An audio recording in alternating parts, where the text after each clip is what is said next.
আসসালামু আলাইকুম রহমতুল্লাহ। আসলে আমি আজকে হঠাৎ ভুট্টা প্রজেক্টে চলে আসলাম।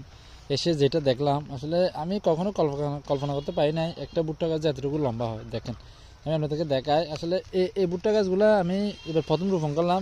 আসলে জাতটা আমার মনে নেই।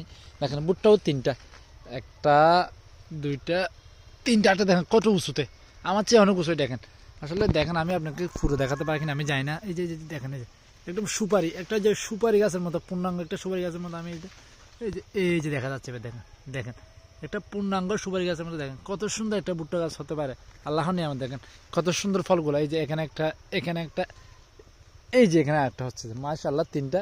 এর পাশেও আরেকটা আছে, দেখেন এটাও তো খুব সুন্দর ফলন হয়েছে। এর পাশেরটাও খুব সুন্দর ফলন হয়েছে। আসলে চারিদিকে ফলনটা যদি আমি দেখি, আসলে টোটালি যদি আমি বলতে চাই মাশাআল্লাহ, আসলে আল্লাহর রহমত। দেখেন এই যে দেখেন এটা তো খুব সুন্দর তিনটা, এই যে একটা দুইটা তিনটা, দেখেন কত সুন্দর। আসলে গাছগুলো একদম অনেক মনোমুগ্ধ।